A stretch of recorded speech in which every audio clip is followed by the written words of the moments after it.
This year we have one team that we're inducting, and I'm really excited for this team because I was about 10 or 11 years old when they won the state championship. I remember watching them. I remember watching the Bodner twins play at Michigan when I lived in Perrysburg, Ohio for 2 years. I remember when we moved to Hilliard from Perrysburg, I watched Carter Scott. He was the very first person to me that I could ever remember that was left-handed. Just growing up, it seemed like everyone was right-handed.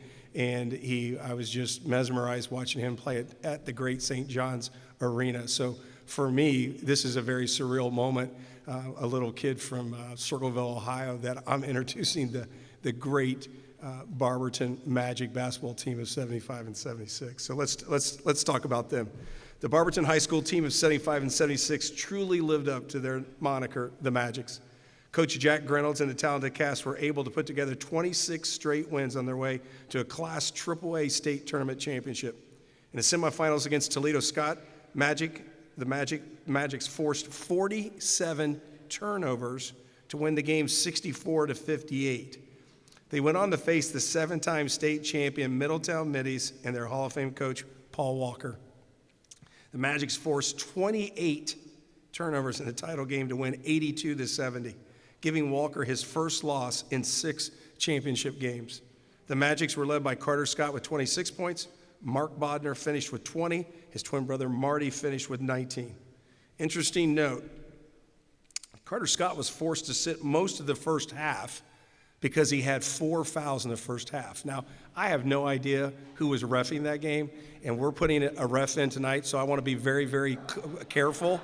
But I don't know how you can call 4 fouls on a kid in the first half of the state championship game. I'll just leave it at that. Anyways, with a minute 30 to go, his team leading by 17. I want to let you know he still ended up scoring 26 points. Didn't even play the first half. So with a minute 30 to go, his team leading by 17. Coach Reynolds pulled his starters and sent his 5 seniors, who were the symbol of cohesiveness that held the Magic together. He put them in the game. I think that's awesome. The Magic's Class A state championship was the first for the Akron area since 1939. As I mentioned before, super athletic left-handed guard Carter Scott returned for his monstrous senior year at Barberton before becoming a standout at Ohio State. The Bodner twins played at the University of Michigan. Fred Grisby went on to play collegiately at the University of Akron. Fellow starter Tony Ward and 6-man Jim Graham were yet other key pieces capable of scoring and rebounding at a high level on any given night. Even with the loss of several veterans contributors, the 76-77 team, Magic went on to finish 25-1 and were state runner-up, winning 51 consecutive basketball games over 2 seasons. Listen to this. They averaged 99 points per game during the regular season. I think there's some coaches in Central Ohio that need to start watching Coach Reynolds' tape to score 99 points during his regular season following their state championship. Astonishingly, the 74-75, 75-76, and 76-77 Magic teams had an overall 3-year record of 72-4. 72-4. Yeah, let's get that. That's unbelievable. That's unbelievable. So it is my great honor to welcome the Barberton Magic 1975-76 state championship team to the Ohio Basketball Hall of Fame.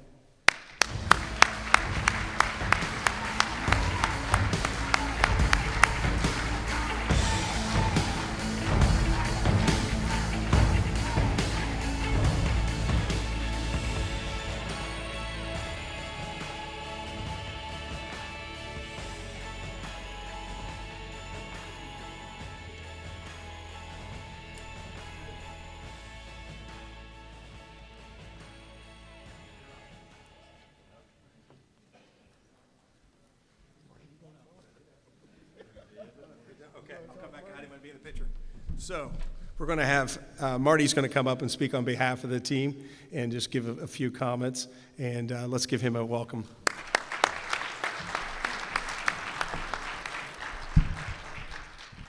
Thank you. This is quite an honor, and our team is so happy to be recognized after all these years and their memories.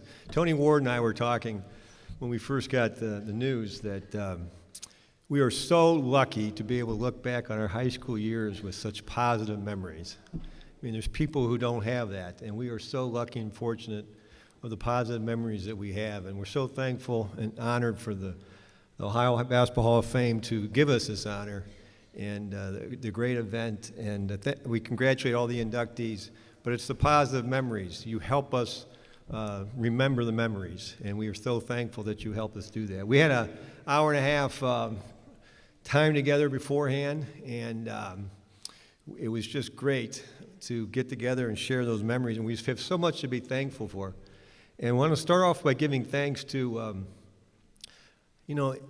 Sylvia said earlier that John Maxwell, that it takes a lot of people, and we have a lot of people to thank. We want to start off with a great support system that we all have, and that's our families, our parents, our brothers and sisters, who helped us to fall in love with this game of basketball.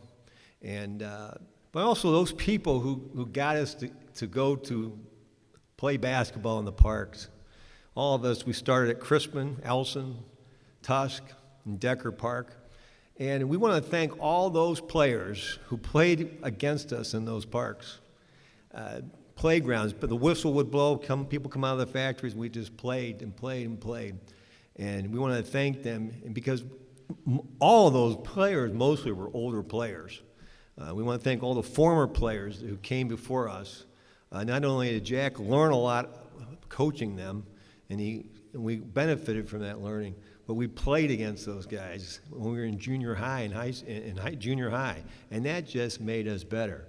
And so we're so thankful for them. We're thankful for the other big part of our support system, which was our fans, our sixth man, who made home games a really home court advantage. They traveled everywhere, and they were very, very supportive, and we appreciate them, and the cheerleaders and the pep band and the student. We had a great student section. And finally, to our season, the game, how we pulled that off. We started the season, I wasn't even playing because I had back surgery. Freddie wasn't playing either. Carter Scott was coming off the bench. So to think that this team that started the season was going to win the state championship was hard to believe. But we started off the season with my twin brother scoring 45 points, broke the school record. And there's no way in the world he had scored 45 points if I was playing. And so let me just correct the record that, congratulations to him, but it wouldn't have happened. But it was a lot of close games. We had a lot of close games. Carter Scott hit a bucket against Canton Timken in 3 overtimes. Freddie Grisby's first game back hit some free throws against Warren Harding. And so it was just a tremendous effort in close games. Those close games got us to Canton-McKinley, the #1 team in the country, or the state.